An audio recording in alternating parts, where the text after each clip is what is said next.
And we're live. We're back. Welcome to the Underdog Journey. I'm West. This guy's Dave. And together we have a bottle opener. So, crisis. We got the bottle opener. Crisis. What's funny is, averted. Yeah, crisis averted. Yeah, so seconds before we went live, literally seconds before we went live, I was like, wait, stop the countdown. I can't find my bottle opener. No. No. So in case you guys can't figure that out, it's not quite easy just to stop the countdown. Well, Dave, you have teeth. Just use them for just do one of those. We have 10 minutes and we have live. Those are our options. So we kind of showed you guys during the countdown what we were drinking. And I'm drinking the, I believe it's pronounced Bitburger Fest beer again this week because it's still Oktoberfest season. Yes, it is. I've still got my boot ready to rock. What is that all about? I am drinking the Polliner Oktoberfest. Also, I love Polliners Oktoberfest. Oh, so good. And I'm drinking this out of my new Oktoberfest, Hofbräu House Columbus Stein. So I decided not to use my ceramic one because I didn't want to break it. It's like one of a kind. Well, it's one in, 30 that are left, so. 30, yeah, like 37 of them that are left. So tonight we are on the big number 62. Big number 62. So keep your minds out of the gutters, people. We're not quite there yet.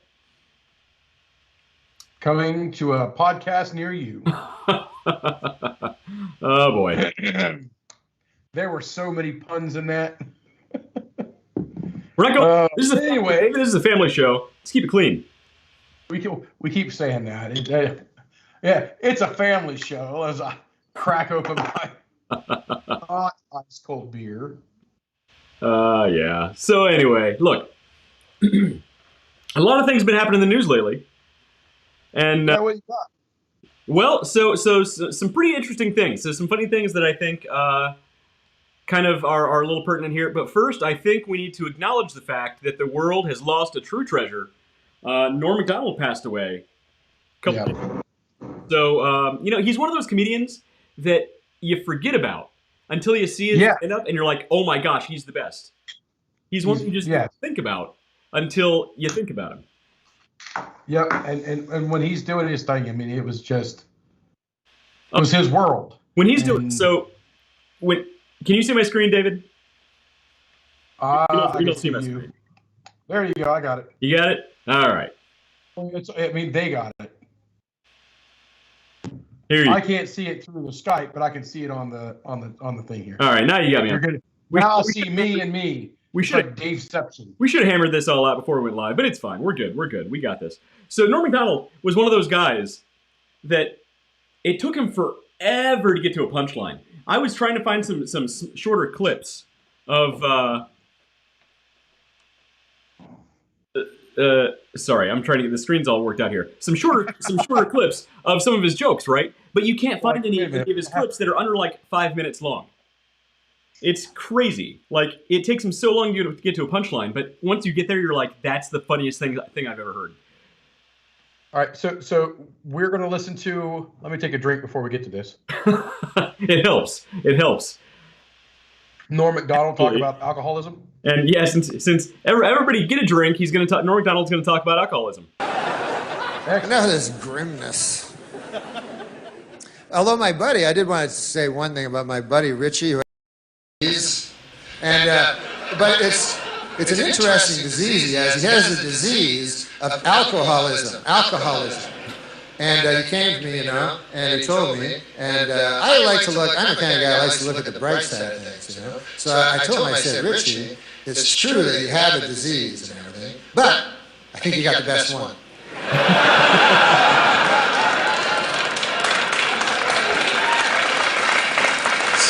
It's the only disease where you get to drink booze. What was that? So if he's still talking, we can't hear. You can't hear it? You can't hear it? I can't hear it. Oh, no, I think his audio's on. You should be able to hear it. Okay. Oh. It would be... Huh? I have to go to here and turn the volume on. Sorry, go ahead, because they should be able to hear it, but I've got the TV muted and it's not coming through Skype, so we're good. All right. Well, hang on. Let me... Let me just change one thing on your settings. Maybe that'll help. Okay. Always professional, all the time. Exactly. We always thoroughly pre-test this stuff before we just launch into it. This is the very best place to test something like this, as everybody knows. Yeah. Why would you not? So here we go. All the time. There we go. I haven't looked at every medical journal, but I believe it's the only disease where you can constantly drink booze. As a matter of fact, that is the disease. You know, I don't think Richie would think if he had a disease. I don't think Richie would go to my Uncle Bert and go, hey, I understand you got bowel cancer. Yeah, man, I know how you feel. I gotta drink a lot of booze. Those diseases. It's just so everybody knows.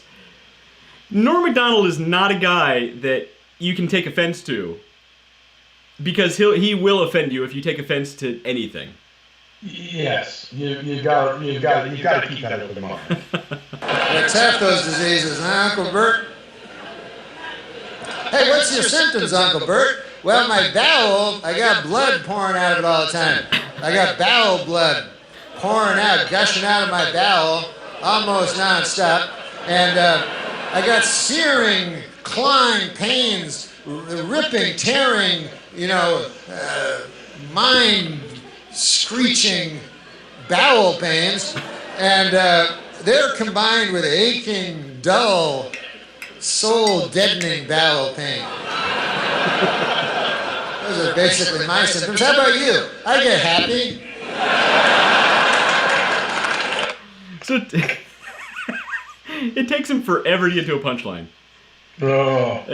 He was the best. He's honestly one of the funniest people ever to live.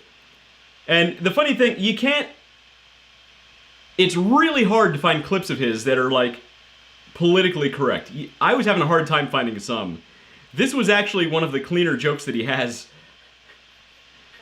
Oh, yes. So, I mean, he can be very on the edge. Edgy's a way to put it. And so the funny thing is, right here, he had a joke. Yeah, and he's had a few jokes about cancer, right?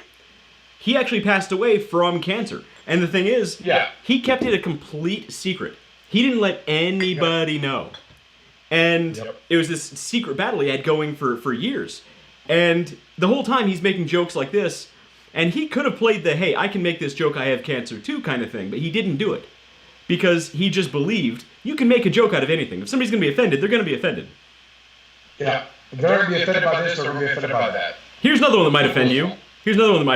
Or this might be the last one for the night. These are the two cleanest ones I could find. But this might get us kicked off Facebook. What's something people don't know about you? I'm a deeply closeted gay guy. No kidding. Well, I'm not coming out, though. Wait a minute. What are you revealing? I'm not. Look at Larry King. Larry King's all into it. He thinks he's breaking a story. Larry King's like, I don't know how to take this. Larry King has no sense of humor. He's like 100 years old, and he doesn't understand that there's a joke is happening right now.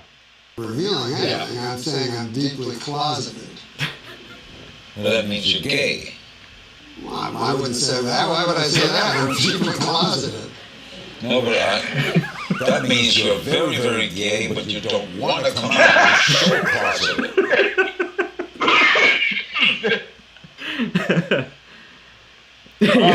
You okay over there? No. All right. Yeah, all right.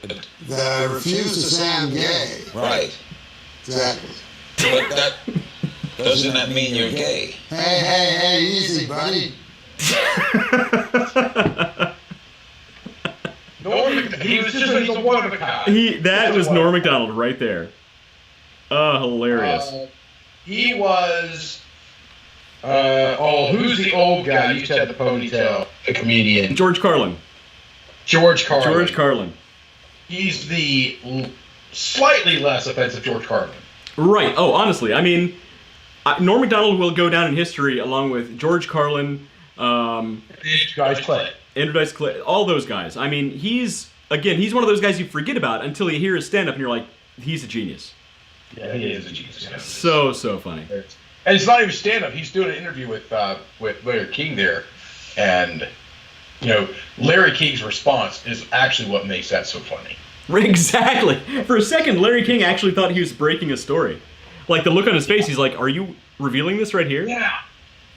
Yeah, I get to be the one. Yes, I might get a Pulitzer or whatever they give those people, a Memmy or something. I don't know. A Memmy. So yeah, I don't have a clue. I don't follow any of that stuff. They want to give themselves awards. People who center. I mean, come on. Why would you be a group? Why would you be party to that, right? Right. Hilarious. Why would anybody sit in a room with a bunch of old guys giving each other awards? On the Facebooks, but I still see Norm Macdonald on my screen here on the Skypes. Oh, because I'm still sharing my screen with you so you can see what I'm talking about. So our next story we got going on is another pretty interesting one. It's not as honorable as Norm Macdonald. However, here's something that is from The Verge. I think a lot of people are going to be interested in this. We talked a lot about NFTs in the past, right? So, NFTs are back in the news. This is good stuff here. You don't want to miss out on this. So, NFTs, The Verge is reporting that now you can buy a ticket for $475 to see that Beeple NFT that sold for $69 million. Beeple was one of the first big sales of NFTs, and it sold for $69 million. Basically what it was. So let me get this right. You'll get an NFT ticket, basically an NFT in itself, for $470. Yes. Or $475 to go see in real life an NFT.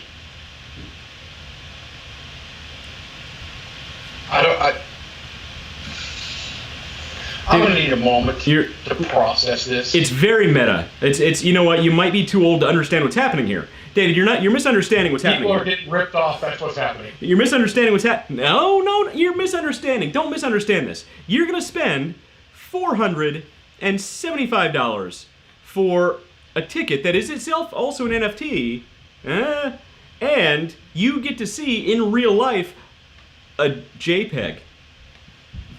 A JPEG. Okay, so you got to the same exact point where I did before it went off the rails, and you're like, all right, I can't make this sound serious. I can't tried. make this sound important. I couldn't make it sound good. I couldn't do it. This is for $475, we're going to give you a virtual ticket to in real life see a virtual painting. To see, well, so the NFT is a JPEG of the artist Beeple. I don't remember his real name. His artist name is Beeple, which, all right. But it's a compilation of his first 5,000 days as an artist. And here's an interesting thing. If you don't want to spend $475, you can Google it. You can Google it. So here Ladies and gentlemen, financial advice from the Underdog Journey. Save your $475. Google it. Use Google. Google it. So here is the first 5,000 days from Beeple.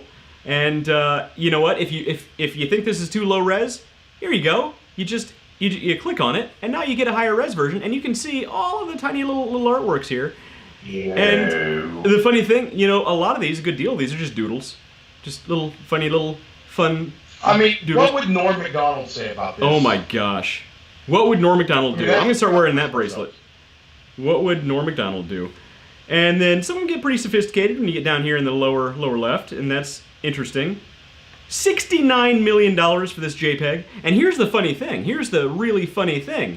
When you buy an NFT, unless the artist actually gives you the rights to that art, you don't actually own the art itself. You own the NFT to that art. You own the small piece of the Ethereum blockchain that is associated with that art. So, like, let's say you buy NBA Top Shot of who's a great basketball player, Michael Jordan, and he goes up. No, we established this a couple weeks ago. Michael Jordan was a baseball player. He was in that movie. Wesley Snipes. Wesley Snipes is the basketball.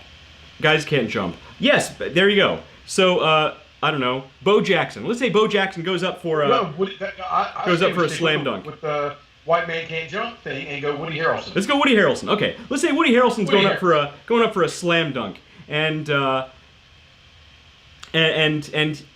on NBA Top Shots, you find this this NFT, right? And you buy the NFT of this NBA Top Shot for $10,000 of Woody Harrelson doing a slam dunk, and then on ESPN you see that same video clip playing of Woody Harrelson making the slam dunk. And you're like, hey, they owe me some royalties. No, they don't. Yeah. Because they still own the media. You own the NFT. What does that mean? We're still working that out. But you own the NFT, and if you want to see the NFT of a great JPEG, you probably have Google. You probably got Google. I bet you can do it with Safari. You know what? I bet even Windows Explorer or Internet Explorer can do it. I'll bet if you're still on a machine that has Internet Explorer, even Microsoft doesn't endorse Internet Explorer anymore. But if you still have Internet Explorer, I'll bet you can find Beeple's first 5,000 days and save yourself $475. I'll only charge you $100. I'll tell you what. That's our gift to you. For if you're watching this video, make checks payable to the Underdog Journey. Send it to I don't know, literally anybody, and we will have just saved you a bunch of money. It's just as good as doing this. It is. If if you really want to go down the rabbit hole, go ahead and purchase this ticket to see Beeple. Is it Beeple? Beeple. In real life, digitally, of course, for $475. Then you sell $200 tickets to see your $175 ticket to see Beebles in real life for $200. I mean, it's a bargain for them. Then it's a bargain. A digital ticket in real life from Beebles. Hi, I'm Inception here again. Well, they don't. There you go. Again, true professionals at all times. But that's what I found in the news that I found pretty interesting. I thought those were newsworthy items. All right. Just because. Just because. Let's see here. Desktop, that one? No, this one. Okay, there we go. So do you have my screen up there? I see. There we go. Woody Harrelson. I want to buy that NFT. Well, here all you gotta do is right-click, save image. But do I own the NFT? I want to save that. I want that NFT. I guess. I mean, I the NFT for $1 million. I'm just gonna right-click and get it for free. So, all right, we're gonna get off the screen sharing there. Hilarious. So yeah, don't do it. This. You know what? Do what you're going to do. But and we may be completely wrong. I might be completely way off base, and this may end up being some legitimate thing. NFTs? Oh, they're legitimate, just not for the current use they're being sold for. NFTs are useful, very, very useful. I think contract law is going to be amazingly impacted. It's going to change in a lot everything. Of positive ways. I think because of the style of blockchain. I think sooner than later, we will all have our entire identity tied to an NFT. You won't have a social security number. You'll have an NFT-based identity. That's what's going to happen. That'd be a whole lot harder to crack. That's the point. At Social Security. Right. That's the point. Which, just in case, and this is not to get political or anything, just in case you guys don't know, was never intended to be used as a source of identification. David, this is a family show. Don't spout poison like that. Hey, I talk to a lot of old people. Oh. What do we have we do talk to a lot of old people. So look, for the main topic tonight, I have something to admit. I fell into a trap. That I think almost everybody who's wanted to start a business at some point fell into. So I'm not alone down here, but the trap is, I've said this a lot, and you know that I've said this a lot. I don't know what I don't know, right? About a lot of subjects. There's so much that I don't even know that I don't know. It's mind-boggling. Because I sound so intelligent, obviously. But but so let me kind of rephrase this. I'm not really sure where I'm going here. back in 2019, I started a business. And I was really gung-ho, and I really, I wanted it to be the basis for what this was jumping off into, the Underdog journey. And they were going to kind of work symbiotically to kind of feed off of each other and build off of each other. And after a while, the podcast sort of took over priority, and this other business model it didn't fall off, completely, but it just got deprioritized. I sort of just stopped working on it as much. That's the trap, because when I started the business idea, I actually registered the business when I started this whole thing. I had these great big plans, and I didn't know what I didn't know. And the more I researched, it seemed like a lot of work, and it still seems like a lot of work. And there's a lot of just minute, tiny details and legal things you got to jump through, and just a lot of back-end logistics that you don't consider. And so what happens? Life happens. 2020 happened. Day job, kids, changing day jobs, pandemics. And before you know it, more than a year has gone by, and almost nothing has taken place. And that's why most businesses get started and never move to fruition. Not necessarily because they're bad business ideas, but because they're not executed even properly. A lot of times they're not executed upon at all. So how do you get yourself out of the trap, and how do you avoid the trap in the first place? Road mapping. It sounds like a really terribly boring subject, but it's actually pretty fun. So I built a roadmap template that I'm going to use as the template for my business. I'm not going to plug it right now. Plenty of time for plugging later for this business. And we will show you how to not only learn what you don't know. Is that 7 episodes away? No, are you asking what's number? So if we're on number 62 right now, or 7 episodes away, it might be a completely different show. 7 episodes away. That's when you'll be plugging it. Sorry, your audio cut out there for a minute. Your audio. That was in honor of Norm, by the way. Yeah. There you go. Your audio cut out there for a minute. So. It's probably for the better. But I shouldn't have said "but" right there. But. Oh boy! Right. And we lost everybody on the internet right there, except for a portion of the internet that you don't watch your show, unless that's how you make your money. Different show completely. Let's move on. Let's move on. I'm not sure how to come back from this. Well, it's quite simple. So you're talking about roadmap. How easy it is to let something get in the way, especially in the startup phase and the ramp up phase. It's because how easy it is. Yeah. Well, it's because a lot of people, when they start these businesses, they don't roadmap properly, and you don't think about it. You're so excited, and you're like, I know everything about this subject. I don't need to. I'm just going to get up and run and do it. But the more you learn about it, the more details you need to move on. The more you learn about the actual business of your idea, not just the idea, which every part of that subject, the actual business of that idea, the legal ramifications, registering a business, logistics all around. Certifications. If there are any, liability insurances, things like that. All kinds of tiny little things that you don't consider when you want to do something that should be really simple. But road mapping helps, and I'll tell you why road mapping helps. So we've talked about this before, because it puts things in a very clean, concise list that you can prioritize. And you can actually check these things off on this list and say, okay, this is done.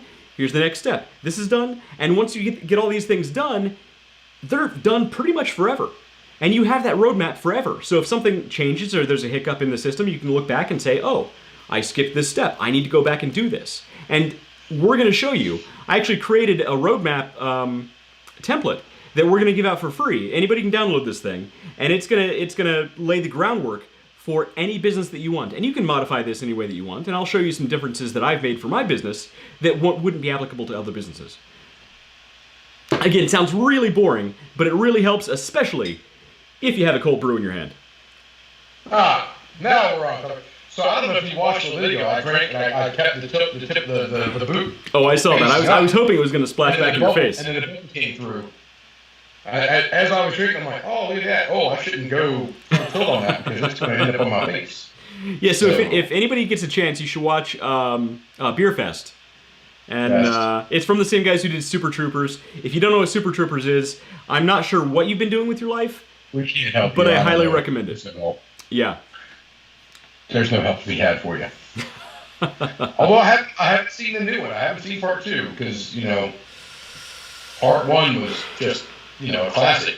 It's like Boondock Saints. Boondock Saints, the first one was amazing, and then part 2 was like, all right, Right. So it's kind of okay and cool. no, it wasn't. Super Troopers 2 is fine. It's fine. It's funny, has its moments.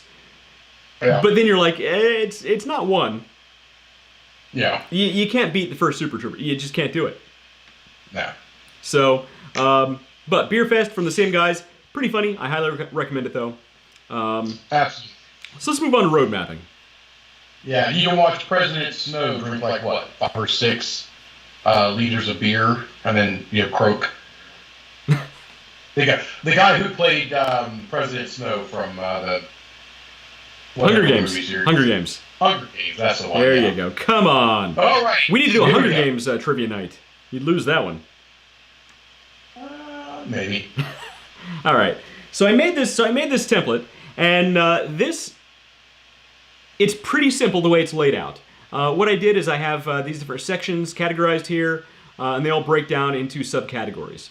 Now, the best thing is you can actually, each one has a description about what it is, so if you're not really sure what's happening, refer back to the description and say, oh, business ideation. A clear plan is essential for success as an entrepreneur, and tells you how to create a business idea, because that's not always as simple as you would think it is. There are color-coded checkboxes here, and if you're not really sure how to change the color on a checkbox, this is in Google Docs. It's free to use. This software is free for everybody in the entire world, which is why I love Google Docs. Change colors, just go up here, and you can change this to anything you want. Let's change it to magenta. Nice pink. There we go. So, let's start with the different categories. First, you have your business ideation. You need to define the brand, create a web presence, product development, form a legal entity, open business banking accounts, which is super important. Not a lot of people even consider that at first. Obtain necessary permits and licenses. If you go over here, before business banking account, form your legal entity. You got to do that. Now, in between 5 and 6, we need to insert some lines because inside of there, you got to go to the IRS, get your federal tax ID number. Hang on, you're getting ahead of yourself. As you keep learning to build it, because all you're doing is building a roadmap. As you keep learning, you go over here and you increase in between 6 and 5 there, form register for taxes, small business taxes, and all these things you got to do inside there. And you can see how these got them collapsed down because some of the stuff you guys don't need to see. But this phase is you building that roadmap. So just because you don't know every single step at the beginning doesn't mean that you're not going to learn it as you are taking your time to build your roadmap and build it, firmly. Because the better you do this, the easier life's going to be later. Oh, absolutely. And it's not just for the startup. You can actually roadmap through the startup, through the launch, and then roadmap your 6 month, your first year, and then I recommend breaking everything down by quarters. Q1, Q2, and Q3, and I would go out to 2 years total on it. And then you give yourself goals and metrics to challenge against for it. Once you get 2 years under your belt from launch, then now you're on statement of cash flows, now you're on other things, and then the business planning, the core is already there. Now you're looking at marketing channels and other things to increase the revenue and so on and so forth. Oh, 100%. Absolutely. And, the thing about something like this is it takes all of those things that should be intimidating. And if you write it down and you can look at it on a list, you can say, oh, that's just one more checkbox on the list. It takes some of the fear factor out of it. It's not such this big looming thing when you have it just another line item on a list, and you can then go in and check it off when you're done. That's it. You Yeah. can keep notes about, you know, what the Yeah. different parts that you need to do are. You can have phone numbers of people you needed to contact to get something done. You can keep all of that information here in this single document. So you're not stuck with, you know, this giant, you know, pile of, you know, notepad sticky notes of random things that you think of along the way. Which can be one of the reasons people stop a business before they even start, is because all of these different ideas are so disparate and they can be intimidating if they're not categorized properly. So I keep one notebook Yep. for my day job. Yeah. Everything's right there. Absolutely. That's what I gotta do. And then I keep one for the journey. Yeah. Totally. It makes absolutely. I keep.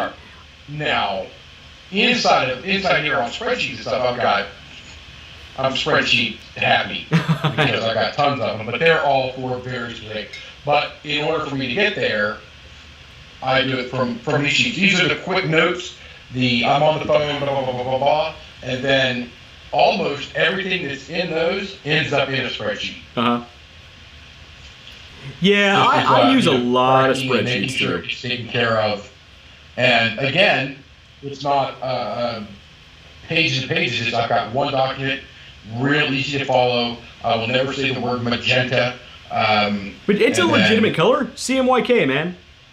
It's the M in the CMYK. Hey, yeah, I don't know what that means.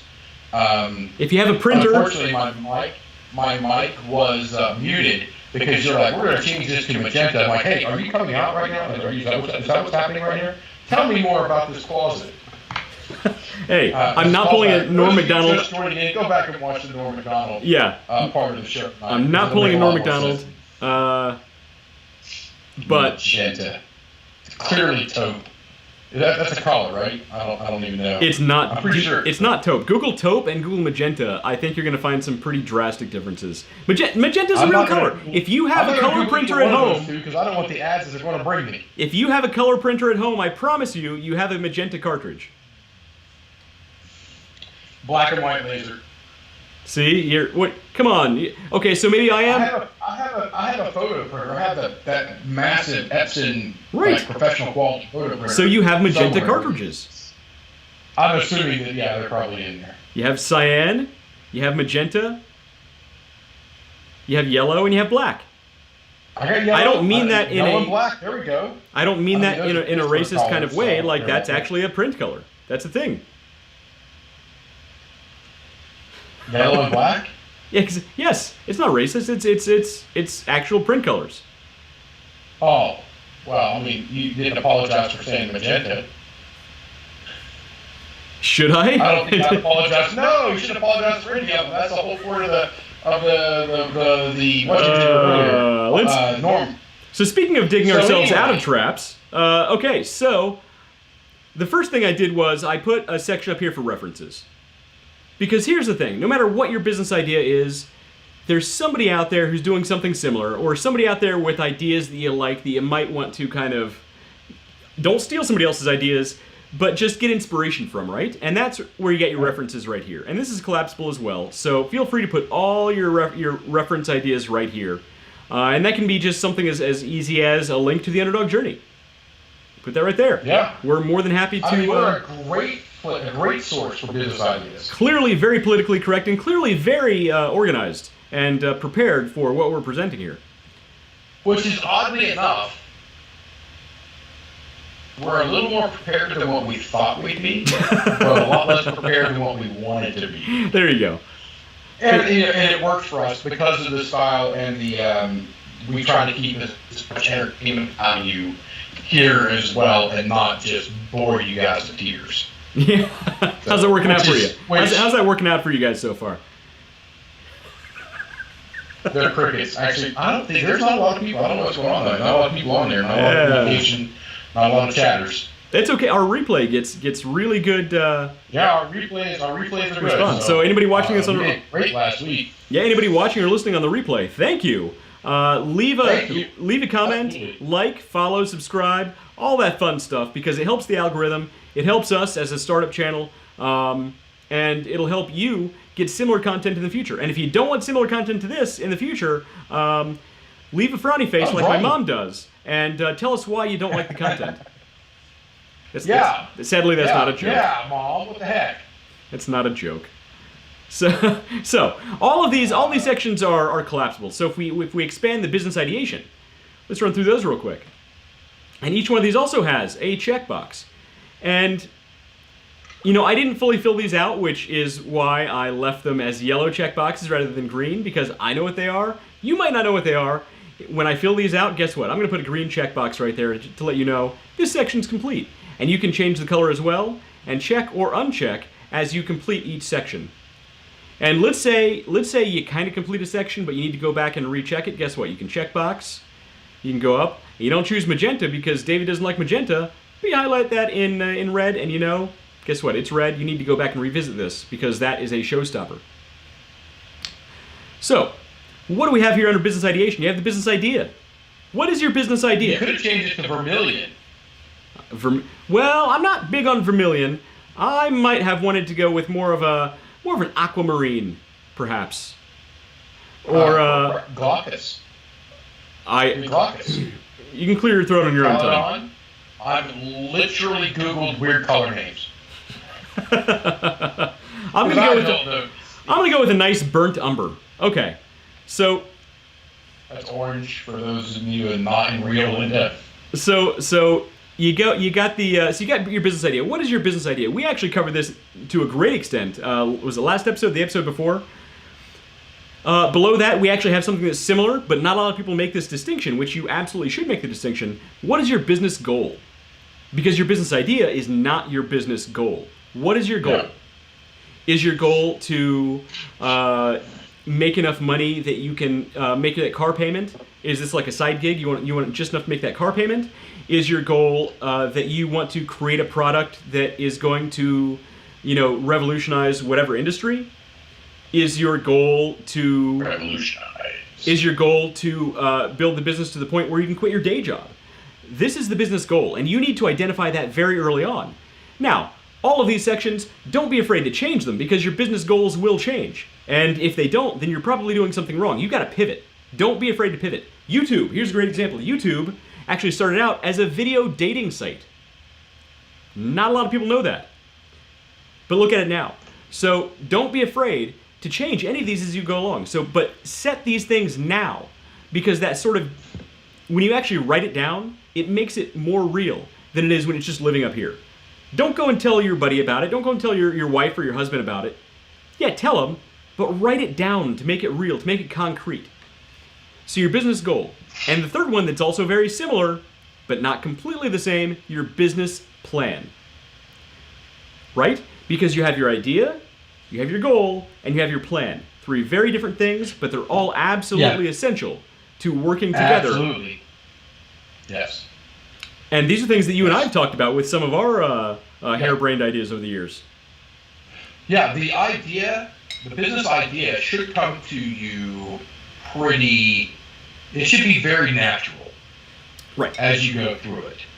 Your business goal still should be fairly natural to you in your response to it, but you'll find once you start putting the pen to paper or the keyboard or finger to keyboard, I guess, you'll find that it will develop into something that is not as simple as what maybe you thought originally. Right. And then once you take a look back at your business idea and your business goal, and you start developing your business plan, you're going to find out real quick that it's not just hang the open sign and let's sell some stuff. Right. It's so much more complicated. The business plan can be so. We actually talked about business plans early in our podcast. We have a show on business plans where you have the intricate business plan and the less demanding business plan. Yeah. And it's how much time and how you can use the less demanding business plan to roll into that very intricate step-by-step business roadmap, if you will. Right, and maybe we'll revisit that in a future episode. But all three of these things, they sound the same, and when they're living in your head, they intermingle so much, they kind of feel like the same thing. But when you actually write them down, it's going to make your idea and your goals so much more concrete than they were before. And it's actually going to help you prioritize actually seeing these things written down. And when you actually think about it, it's going to help you achieve your goal that much more. And not writing this stuff down is actually one of those traps people fall into. And because people will ask you along the way, what's your business goal? What's your plan? Well, how's that different from your idea? And when you don't have a good answer, it's discouraging to the point that you just sort of push these things off to the side before you know it. Like I said, a year goes by and you haven't achieved a thing. Partially because you didn't plan properly with all of these steps. Yep. Yeah. And another thing here is when you step back and you look at the idea, the goal, and the plan, it's going to energize you. It's going to energize you to accomplish these items. It's going to energize you and excite you to be moving forward in this new world you are creating for yourself. Oh yeah, just the satisfaction you get from changing one of these boxes to green. You write down the ideas. You can actually see it. It's in writing. You check that box to green, and you're like, this part's done, and you just get excited. You're like, you want to keep going. You want to keep moving forward with this thing that you just built. Yeah, and it's D here that I find most intriguing is the mission statement. Yes, which again, it seems very similar. Mission statements, yes. Mission statements to a certain group of people, they're not going to care. Right. Let's say I'm going to go in the construction world. Okay, I'm used to that world. I can tell you that the president, vice president, some COOs, that core, and you're going to get some trickle down into the salesman. They're going to have some input into it, or not input, but some excitement, and hammer that mission statement. Mm-hmm. The people in the field, the guy pushing the broom, cleaning up every day at the end of the workday, the guy carrying concrete blocks over, the guy pouring the concrete, the guy installing the wiring, and so on and so on and so on. Those guys are going to have a real disconnect, especially if that mission statement is not echoed in unison from the top to the bottom. Absolutely. Hammered into them. Because I was that guy. Mm-hmm. I was the person who said, all right, great, you guys over there, kick them in the knee, go for it. You do that on your own time. I've got actual work to go do. Not understanding that being part of it and being immersed in that and having that mission statement at the core of everything I do is important. It's very important. Right. The company I was at before where I'm at now, we had a thing, and it wasn't the mission statement. But from top down, it was this, what we do is life safety, damn it. You don't get a bad day. You don't get to have a bad day. This is life safety, damn it. It's Friday. Hey, I've got a ball game I want to get off to. You can't do that. Sorry, this is life safety, damn it. And it was on and on and on. And that came from the top to anybody that I interviewed to step foot in that company. They had to understand that was how it was. So you either bought into that or you didn't make it into the company I was in. Right. Period. Absolutely. You had to buy into that mission. You had to buy into that mission statement or you didn't have a chance. So as you're developing, this is a little tidbit. You need, as you're getting your partners, and that's what I call people. They're my partners in business. Even some people that we call competitors, they're still my partners. They're working with me one way or the other. They're my partners. So if you're bringing somebody in on your business, it doesn't have to be as an actual invested partner or ownership partner. It could be literally what most people look at. So, that's your employee or employees, or those are your they report to you, whatever they want to call it these days. They're a partner. Yes, absolutely. Make sure they buy in to your mission statement. Well, right. We talked earlier, Wes, actually you had a lot to say about it. We talked earlier in one of the shows about nobody's going to be as excited about your business as you.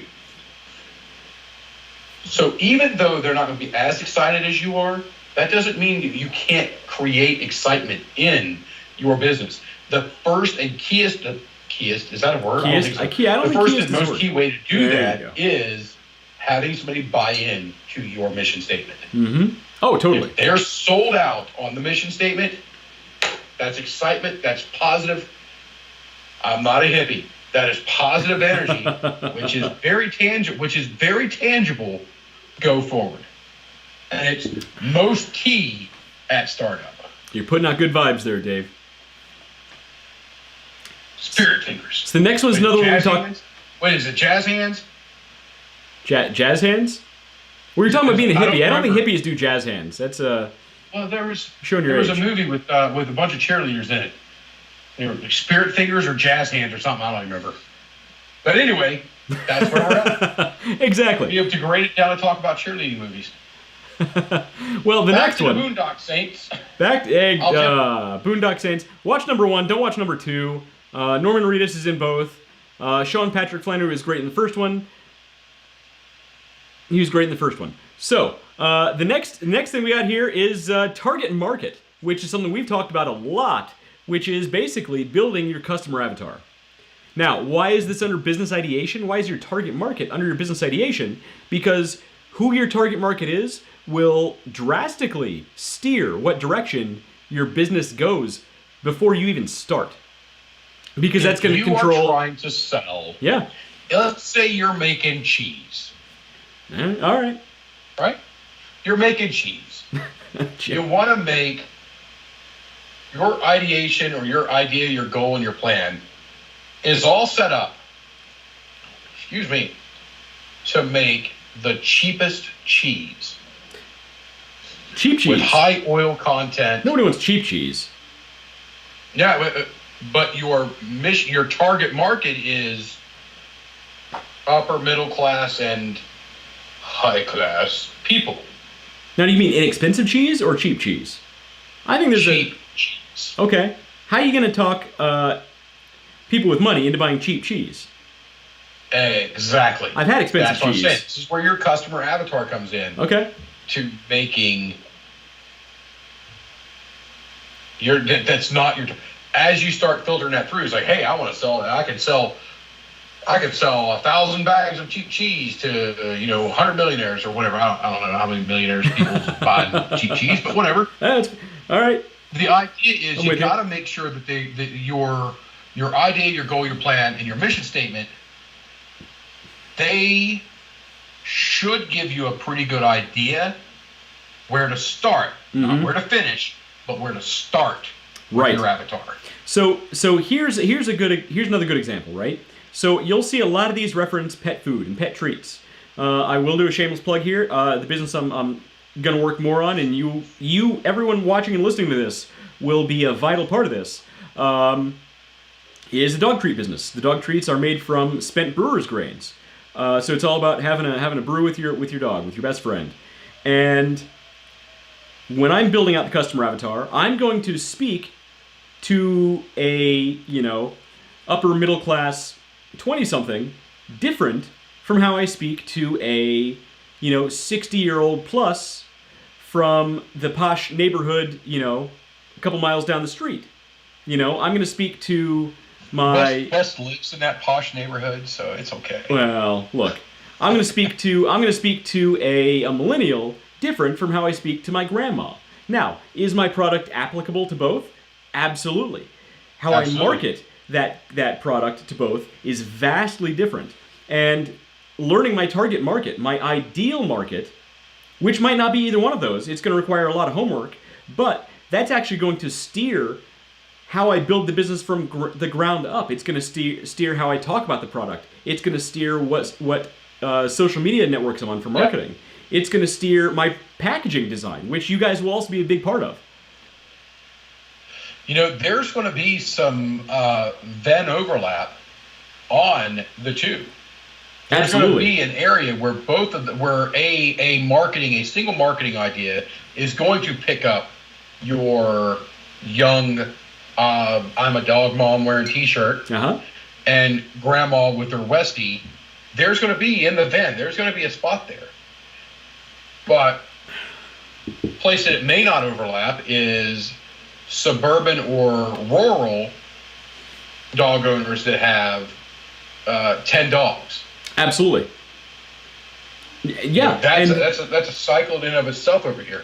Now, somebody go, well, they're going to buy a lot of treats. They're going to lot of stuff. Maybe, maybe not. Back to the cheap cheese. Right. They may be going after the $7 a 5-pound box of Old Roy. Is that not McDonald's?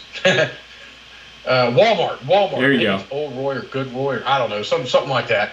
Some Roy. A $7 5-pound box of treats. Right. That's what they're going for. So they're over here now. One of these days, we may want to try to tap that market. Well, I'm sorry. One of these days, you as a business owner may want to try to tap that market, but it doesn't need to be forced up here where it doesn't belong. Right. Because you're going to spend marketing dollars, advertising dollars, and most importantly, above all of the dollars, your time on a demographic or a avatar that's just simply not going to. You know what? I would like to add something here to it. I'm going to add a line. I want us to start talking about customer avatars and customer anti-avatars. I think that's just as important. Anti-avatars. To know who we're not selling to. That's fair. That makes perfect sense. Specifically, who you're not targeting, because you're right. Specifically, if you try to shoehorn this up there, guess what? Mm-hmm. If you start I was going to say adulterating the message to this and this bend that we've already discussed has an overlap and actually has a point in the bend that overlaps. If you start pushing us over here and you manipulate your message to them to try to bring these people in, now you're not getting this guy down here because he's not buying that product or they're not buying that product. And you're going to alienate your core Ruby Tuesdays. I can't say it more clear than that. Actually, Ruby Tuesday and Applebee's both. Okay. Unfortunately, Ruby Tuesdays didn't realize what they did till too late. Applebee's made a change. Eating Good in the Neighborhood came back. It was the family spot. Both of them tried to target a group of people that flat out, that's not their scene. Right. And we tried to tap the millennial money. Millennial money's not spending money at Applebee's and Ruby Tuesdays. Right. And really, this is a whole show unto itself. When you have a product or service, when you have a business idea, and you're trying to build this up, that's a big mistake a lot of people make at first, is they try to be all things to all people. That's your big mistake. There's going to be, you're going to get the. And I'm sorry, I keep coming over here because I'm piped up on this one now. You're going to get phone calls. I'm not going to spend $17 on a bag of treats. Are you out of your mind? All right, thank you very much for your time. I appreciate that feedback. We'll take it into account. Click, hang up the phone, never think about it again, and move on with life. Yeah, absolutely, and that's the way it should be. I'm over here. Hey, we have the most famous people in the world. We've got Princess Blonde Hair here, and Prince Blonde Hair there. Yeah, there's a lot of blonde in my house. That's why I'm drinking German beer tonight. I shouldn't say that. Are we going over for the beer with the kids? No, my kids don't drink beer yet. It's in style beer. It's October style beer. Not till they're 10. They don't drink beer yet. Not till they're 10. Okay. Wait a minute. What shirt is he wearing? What's on your shirt, buddy? What's on the shirt? Here, hang on. I gotta lift you up higher. Okay. Yeah. Lift him up higher. Show your shirt. This is his favorite shirt. Hey, and I got flowers. Cephalopods. He knows all of them. I got flowers on mine. And she has flowers. And don't fall. Okay. Flowers on your shirt. Which cephalopod? Well, I must tell you, I like flowers a lot better than I do And cephalopods. my favorite cephalopod is the vampire squid. The vampire squid. Yes. Mm-hmm. Yeah, it started. Okay, just in case you guys didn't catch that, he started that with vampire. He likes vampire squids. It's a good one. Mm-hmm. All right, guys. It's bedtime though. You guys say bye to David. Bye, David. Good night. Bye, David. Good night. Hey, remember, be extra good for your dad, but give your mom a hard time. Okay. It's bedtime. Now to I had to say that. I had to say that because my kids, if I'm around and they do something wrong, they'll immediately look over to me to see if they're getting in trouble for me. Right. And I'm like, dude, don't do that. You're gonna get us both in trouble. I'd much rather you sink your own ship. Don't drag me down with it. Exactly. That means you're the easy one in the family. That's what you're trying to say. Well, no, they know that I don't get too much into a lot of things, but once they get to a certain point, I'm the one that's gonna be like, all right, better shape up. I need a man. No, I'm gonna dig in my own grave. A few times I was looking at my current wife, and she just shook her head like, "Don't say that. Don't say that." I'm glad she wasn't watching for the Norm Macdonald bit.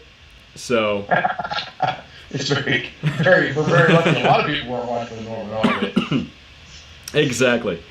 But back to our newly created anti-avatar. You're right, though. You're right, because you can't be all things to all people, and when you try to be, that's when most people make their big mistake, and they waste a lot of time and a lot of energy on areas they're never going to win. And I'll tell you who wins are people who realize who their customer avatar is, which is why it's so important to do that, because you're spending all your energies talking to these 100 people who are each going to spend $100 to $1,000 on you versus 1 million people, 5 of which might spend $50 on you. You know what I mean? Exactly. We've talked about the 80-20 and raving fan. We talked to you guys about reading the book Raving Fans. Or 1,000 True Fans. Yeah. What do you call them? Super fans or mega fans? 1,000 True Fans is the name of the book. True fans. Okay, so true fans. Yeah, 1,000 true fans. That's your focus. But I believe fully that you need to know who you are not selling to. Yes. So I think we're going to start going to that. So I think in one of our upcoming shows, which we'll roadmap, we're actually going to do a roadmap session here either tonight. I know West's vocal cords are getting strained, so it may not be tonight, but sometime between now and next week, we are actually going to be having a roadmap session. So when that takes place, I think one of the things we're going to do is go into creating an avatar for some product that neither one of us does right now. We're going to go completely out of it, out of what we do. We're going to create an avatar, and then we're going to create the anti-avatar. Yeah. So that we have it both sides. And, again, when you... Back to Ruby Tuesday and Applebee's. Both of them went after the same market of people, the same demographic. They wanted to tap the millennial money. Right. The problem is millennials don't spend $8 at a casual restaurant on a cheeseburger. No, they spend the $8 on a coffee. They spend $15 on a cheeseburger at a dive or a more classy place that fits their personality. So what did Ruby Tuesday do? And then they all try to change their store look and everything to accommodate for this. Yeah. And alienated the 20% that kept both of them in business. Now, look at who's making the recovery faster. Applebee's made the decision real quick after they literally burned their bridges with a lot of people. Said, ooh, crap, we're eating good in the neighborhood, and that's what we're going to stick with. There you go. They went back to that, and they recovered. Look at the number of Ruby Tuesdays that closed down versus the number of Applebee's that shut down. Permanent closures. I'm not saying for any other reason, but permanent closures. And this is global plate, by the way. Yeah, and you and I used to frequent a local Ruby Tuesdays, and look what happened. Yes, it was a great time. And then it kept getting worse. Not the food, not the service, because it is actually hard to get service in. What I noticed was, and this makes sense, as their business diminished, the more and more you and I went in there, we noticed fewer and fewer people also going in. And as that happened, obviously they had less income. Their service gradually got worse, and the food gradually got worse, and the drink selection gradually got worse. And before you know it, there's nothing left. Yep. And that's what happens. What happens is when you have that less revenue, there's the idea that you have to maintain this margin. And I'm a business guy, and it goes against everything that everybody that holds an MBA has learned. When you're hurting like that, now's the time to spend money, especially on the customer service end. Right. Because Wasn't it? that's what's going to bring the people back and back and back and back. Right. It is Henry Ford who said, trying to... You can have any color you want, as long as it's black. That's pretty funny. But you said... I don't know who said that, but that's a good quote. I like it. Henry Ford, no, he said, cutting marketing budget to save money is like... what was the quote? Oh, I'll have to look it up here real quick. Hang on. Yeah, you look that up. We're gonna move on a little bit here. All right, we're gonna go back to so that's your target market. Next is your startup expenses. Under business ideation, this is vitally important because startup expenses can balloon way out of control really, really fast. And what I'm actually going to do sooner than later is I am going to start this year a GoFundMe to actually you can take that to the bank. To actually crowdsource some of this startup capital because it's going to take because one of the things that was discouraging to me at least is once I learned about the bottleneck that people with similar product ideas have had. Now, look, my idea is not 100% original by a long shot. There have been a lot of other people who've tried to commercialize this same product I have. And I discovered where all those bottlenecks are. I discovered them real quick. And what it does is you're like, all right, I'll deal with that tomorrow. And tomorrow turns into next week. And next week turns into next month. And again, before you know it, a year goes by, you accomplish nothing. So what did I do? I built a business roadmap like this. I discovered where the bottlenecks are. And one of the bottlenecks is crossing over what I would call the convergence of time versus capital.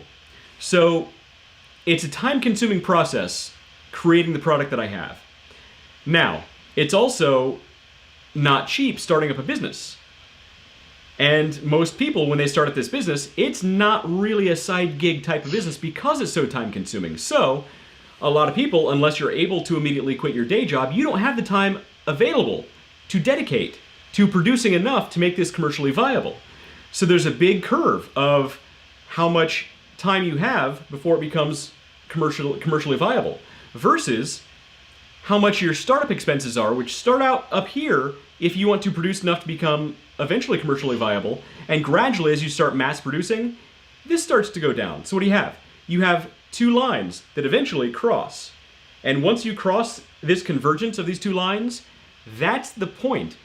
That's the big bottleneck that you need to cross before you can say this is a true, viable, standalone business.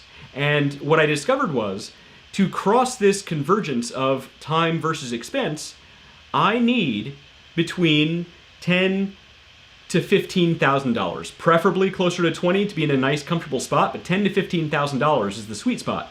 And what I'm going to do, I could pull this out of my, I could pull this out of my savings. That's fine, but this business should stand on its own. I shouldn't have to drain my savings account to make this happen. So, and this is what everybody.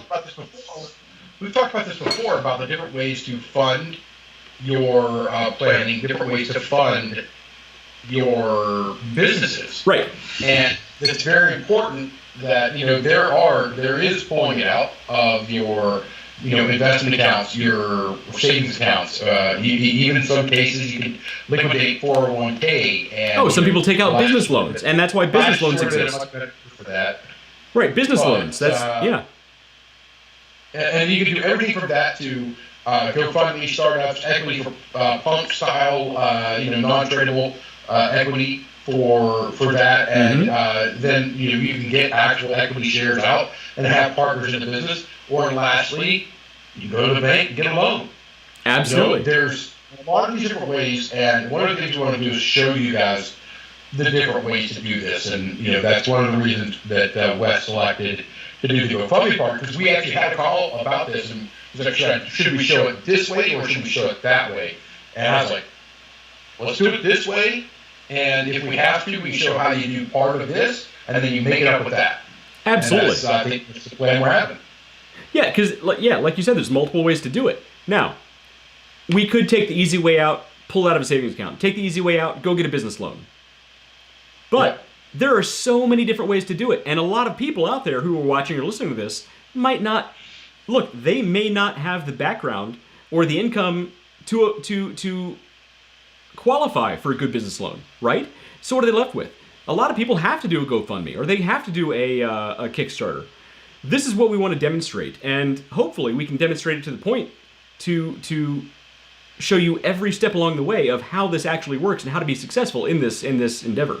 So that's how we're going to do this. So startup expenses, you gotta get all the details. You need to start adding up those numbers because they will balloon pretty quickly. And that will be a big discourager if you're 8, 12, 18 months in and you discover, oh wow, I need $10,000. Well, crap. Yes.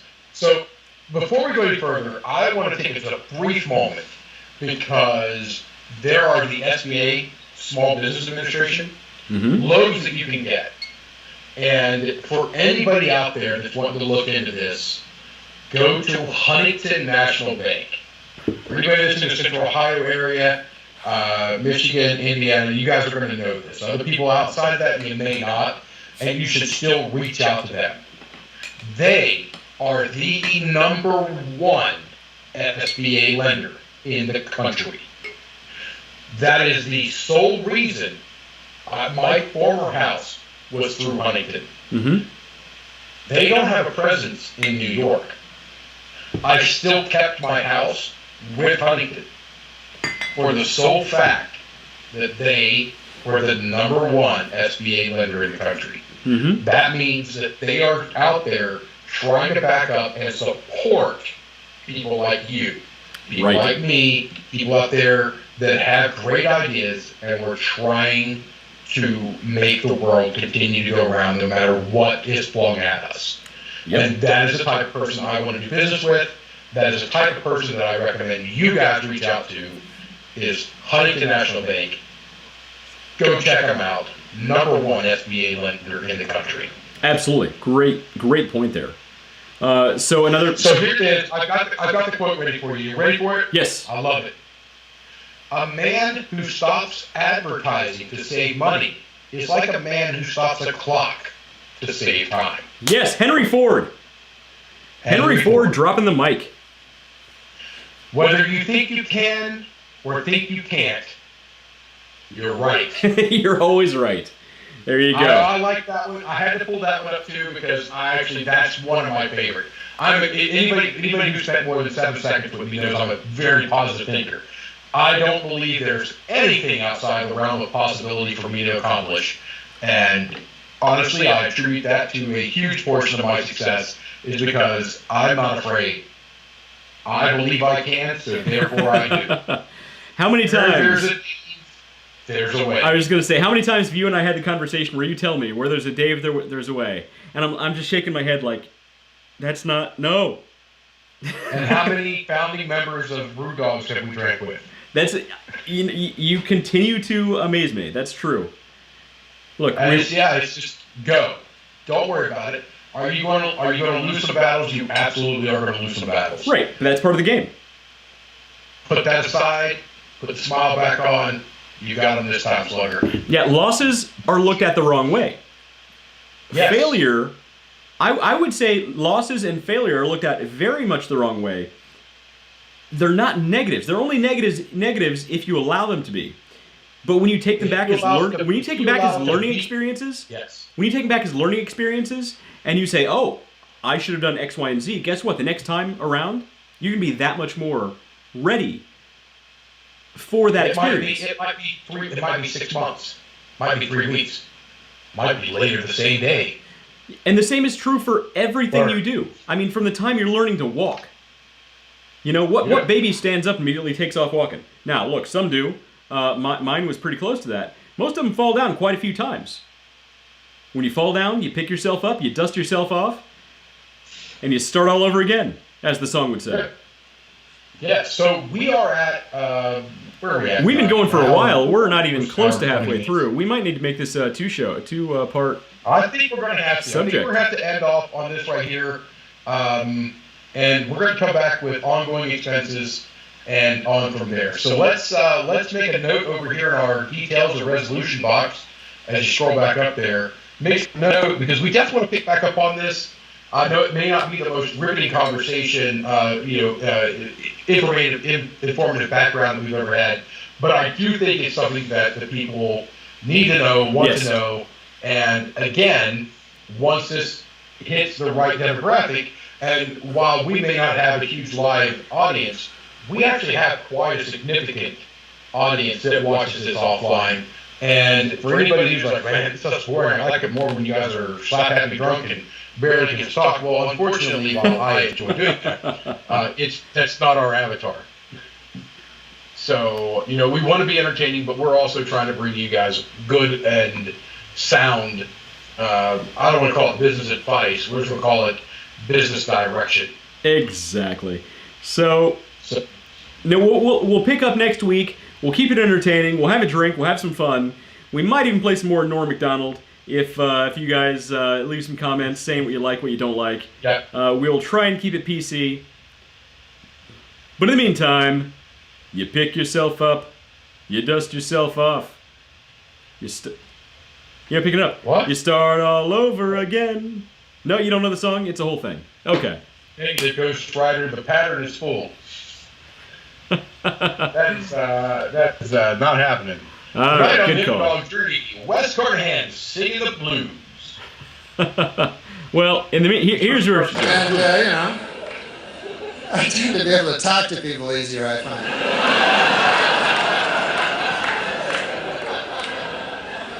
Sometimes I will meet a lady at a bar, got the same disease as I do, and I'll fuck her. Okay, I didn't know where he was going with that. Maybe I shouldn't have. I don't know. Maybe I shouldn't have just picked up some Norm Macdonald and ran.